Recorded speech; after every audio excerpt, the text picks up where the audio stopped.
Good day, everybody at Meadow Garden. I'm Colonel George Walton. I brought a document from Philadelphia to read to you today. It's a unanimous declaration of the 13 United States.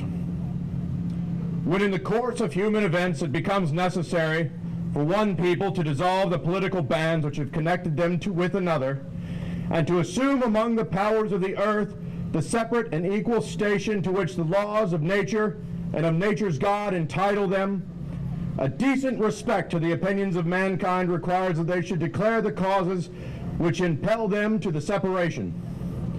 We hold these truths to be self-evident, that all men are created equal, that they are endowed by their Creator with certain unalienable rights, that among these are life, liberty, and the pursuit of happiness, that to secure these rights, governments are instituted among men, deriving their just powers from the consent of the governed, that whenever any form of government becomes destructive of these ends, it is the right of the people to alter or to abolish it, and to institute new government, laying its foundation on such principles and organizing its powers in such form as to them shall seem the most likely to affect their safety and happiness.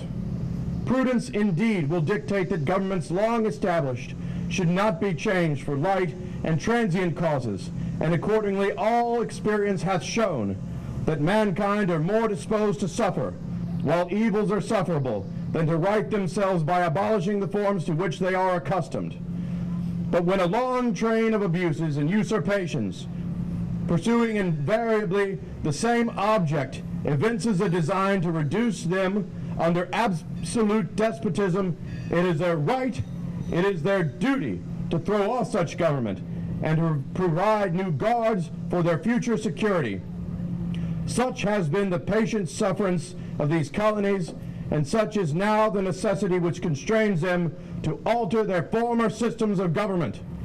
The history of the present King of Great Britain is a history of repeated injuries and usurpations, all having in direct object the establishment of an absolute tyranny over these states. To prove this, let facts be submitted to a candid world. He has refused his assent to laws, the most wholesome and necessary for the public good. He has forbidden his governors to pass laws of immediate and pressing importance unless suspended in their operation till his assent should be obtained, and when so suspended, he has utterly neglected to attend to them. He has refused to pass other laws for the accommodation of large districts of people unless those people would relinquish the right of representation in the legislature, a right inestimable to them and formidable to tyrants only. He has called together legislative bodies at places unusual, uncomfortable, and distant from the depository of their public records for the sole purpose of fatiguing them into compliance with his measures. He has dissolved representative houses repeatedly for opposing with manly firmness his invasions on the rights of the people. He has refused for a long time, after such dissolutions, to cause others to be elected, whereby their legislative powers, incapable of annihilation, have returned to the people at large for their exercise, the state remaining in the meantime exposed to all the dangers of invasion from without and convulsions within. He has endeavored to prevent the population of these states, for that purpose obstructing the laws of naturalization of foreigners, refusing to pass others to encourage their migrations hither, and raising the conditions of new appropriations of lands. He has obstructed the administration of justice by refusing his assent to laws for establishing judiciary powers. He has made judges dependent on his will alone for the tenure of their offices and the amount and payment of their salaries. He has erected a multitude of new offices and sent hither swarms of officers to harass our people and eat out their substance. He has kept among us in times of peace standing armies without the consent of our legislatures. He has affected to render the military independent of and superior to the civil power. He has combined with others to subject us to a jurisdiction foreign to our Constitution and unacknowledged by our laws, giving his assent to their acts of pretended legislation, for quartering large bodies of armed troops among us, for protecting them by a mock trial from punishment for any murders, which they should commit on the inhabitants of these states, for cutting off our trade with all parts of the world, for imposing taxes on us without our consent, for depriving us, in many cases, of the benefits of trial by jury, for transporting us beyond seas to be tried for pretended offenses, for abolishing the free system of English laws in a neighboring province, establishing therein an arbitrary government, and enlarging its boundaries so as to render it at once an example and fit instrument for introducing the same absolute rule into these colonies, for taking away our charters, abolishing our most valuable laws, and altering fundamentally the forms of our governments, for suspending our own legislatures and declaring themselves invested with power to legislate for us in all cases whatsoever. He has abdicated government here by declaring us out of his protection and waging war against us. He has plundered our seas, ravaged our coasts, burnt our towns, and destroyed the lives of our people. He is at this time transporting large armies of foreign mercenaries to complete the works of death, desolation, and tyranny already begun with circumstances of cruelty and perfidy scarcely paralleled in the most barbarous ages and totally unworthy the head of a civilized nation. He has constrained our fellow citizens taken captive on the high seas to bear arms against their country, to become the executioner of their friends and brethren, or to fall themselves by their hands.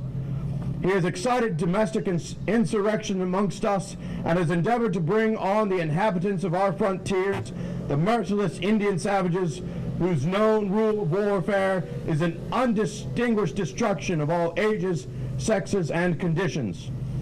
In every stage of these oppressions, we have petitioned for redress in the most humble terms. Our repeated petitions have been answered only by repeated injury. A prince whose character is thus marked by every act which may define a tyrant is unfit to be the ruler of a free people. Nor have we been wanting in attentions to our British brethren. We have warned them from time to time of attempts by their legislature to extend an unwarrantable jurisdiction over us. We have reminded them of the circumstances of our immigration and settlement here. And we have appealed to their native justice and magnanimity, and we have conjured them by the ties of our common kindred to disavow these usurpations, which would inevitably interrupt our connections and correspondence. They too have been deaf to the voice of justice and of consanguinity.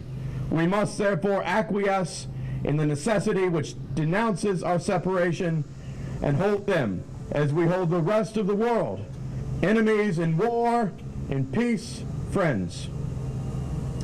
We, therefore, the representative of the United States of America in General Congress assembled, appealing to the Supreme Judge of the world for the rectitude of our intentions, do, in the name and by the authority of the good people of these colonies, solemnly publish and declare that these colonies are, and of right ought to be, free and independent states, that they are absolved from all allegiance to the British Crown, and that all political connection between them and the state of Great Britain is, and ought to be, totally dissolved, and that as free and independent states they have the full power to levy war, conclude peace, contract alliances, establish commerce, and do all other acts and things which independent states may of right do.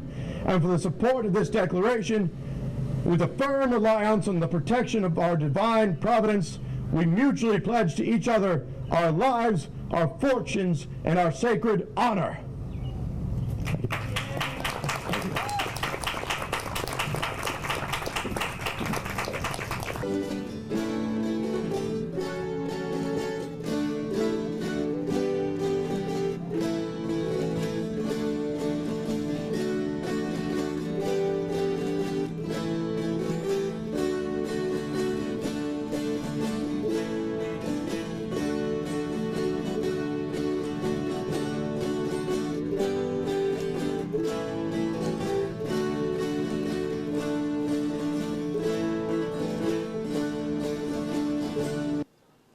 Powder in it.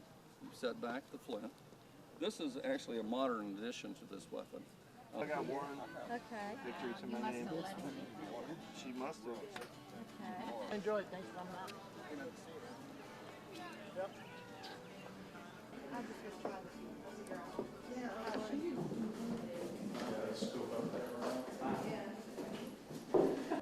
Formation. Common people and dying would occur. That's all I can say. Who are the various people? Okay. The one behind it, And how old was he when he passed away? he was about 54. His wife Dorothy, and she wore it in a locket all of her life. You know, there's 3